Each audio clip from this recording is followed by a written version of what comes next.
बचाओ बचाओ मुझे, मेरे माँ बाप को बचाओ, मेरे माँ बाप को ये लोग मार देंगे, इनको खत्म कर देंगे, इनको आके पकड़ लो। 911 पर कॉल करने वाली कनाडा की ये लड़की जिसका नाम है जेनिफर, ये 911 पर कॉल कर कर पुलिस को इत्तला देती है कि इसके माँ बाप को कत्ल किया जा रहा है, खुदारा आकर बचा लिया जाए। सोचने वाली बात है कि ये लड़की कॉल करती है और पुलिस जो है एड्रेस लेकर वहां पर पहुंचती है तो मंजर कुछ यूं होता है कि इसका घर खूनो खून होता है, माँ बाप को गोलियां लग चुकी होती हैं और ये लड़की ऊपर कमरे में बंद होती है जिसको पुलिस खोलकर लाती। फिर इसकी माँ जो मौके पर मर गई होती है उसको दफनाया जा रहा होता है और उसका बाप कोमे में चला जाता है, कुछ सांसें उसकी बाकी होती हैं, उसको हॉस्पिटल में भेज दिया जाता है। अब जेनिफर जिसको पुलिस गौर करती है, जब पुलिस के अंडर ये केस आता है तो पुलिस देखती है कि जेनिफर जिसने कॉल की थी, जो कि वाहद ऐनी शाहिद थी इस केस की, उसके चेहरे के तासुरात कुछ इस किस्म के होते हैं कि उसको अपने माँ बाप के मरने या गोलियों पर जिसकी माँ को दफनाया जा रहा होता है ऐसे तासुरात नहीं होते कि वो तकलीफ में हो। लिहाजा पुलिस अपनी तहकीक का पहला मोहरा, पहली जो लड़की है वो ये इनकी बेटी जेनिफर को ही अपने पास लेकर जाती है और पूरी तफसीलात पूछती है। जेनिफर कोई जाहिर सा जवाब नहीं देती। उसके बाद करीबी जराये से पता चलता है कि जेनिफर का एक बॉयफ्रेंड था जिसका नाम है डेनियल। डेनियल से वो शादी करना चाहती थी, उसके माँ बाप उसको वो शादी करने नहीं दे रहे थे क्योंकि वो लड़का मंशियात फरोख्त। अब यहाँ पर डेनियल को पुलिस अपनी हिरासत में ले लेती है। उसके बाद पुलिस इंतजार करती है उसके बाप के होश में आने का। माँ तो वो जो कब्र में उतर गई है। अब खुशकिस्मती से जब उसका बाप जेनिफर का होश में आता है तो पुलिस उससे जाकर सवाल जवाब का सिलसिला शुरू करती है। तो जेनिफर का बाप कहता है कि जेनिफर को बुलाएं। हैनीपेट उसका नाम था। वो कहता है कि जेनिफर को बुलाएं। अब जब जेनिफर को पता चलता है कि उसका बाप जिंदा है, उसका बाप बच गया है, तो जेनिफर के चेहरे के तासुरात, जिसको खुशी होनी चाहिए कि मेरा बाप बच गया, वो डर जाती है। पुलिस ये चीज देखकर हैरान होती है। अब हॉस्पिटल में एक तरफ बाप, ये लड़की जेनिफर और तीसरा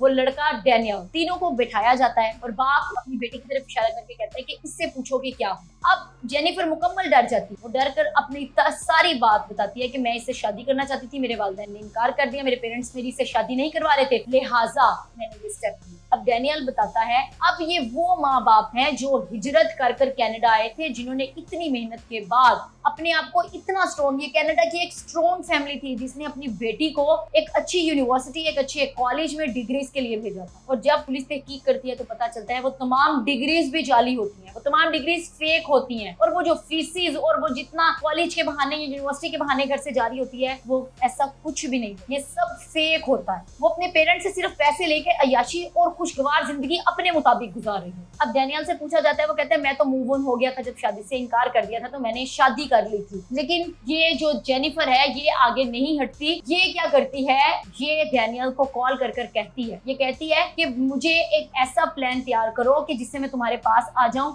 कि हम दोनों खुशगवार जिंदगी गुजार सके, मेरे माँ बाप को खत्म करवा। तो डेनियल कहता है कि इसने कहा कि हम ये जितनी प्रॉपर्टी है ये सारी हमारी होगी, हम खुशी से जिंदगी गुजारेंगे। तो ये भी मान जाता है, जारी सी बात है वो भी मंशियात फरोख्त था। फिर उसके बाद ये एक प्लान तैयार करते हैं जिसमें ये 3 सीरियल किलर्स को हायर करते हैं और वो 3 सीरियल किलर प्लान के मुताबिक घर जाते हैं, जिसमें उसके वालिद का कहना था कि पहले तो वो समझते हैं ये जेनिफर के दोस्त हैं, वो अंदर आने देते हैं। जब वो अंदर आते हैं तो वो एकदम से असला निकाल लेते हैं, पिस्टल्स निकाल लेते हैं और एकदम से गोलियों की बरसात शुरू कर देते हैं, जिस पर जो माँ है वो मौके पर मर जाती है और बाप खुशकिस्मती से बच जाता है। ये है उस अय्याश औलाद की स्टोरी जिसको माँ बाप ने इतनी मेहनत से बड़ा किया और उसने अपने माँ बाप के साथ एक लड़के की खातिर, अपनी अय्याशी की खातिर, अपने मंशियात फरोख्त दोस्त की खातिर अपने माँ बाप को कत्ल करने के लिए इतना बड़ा प्लान तैयार किया और आज वो इस वक्त सलाखों के पीछे अपनी सजा जो है वो भुगत रही है।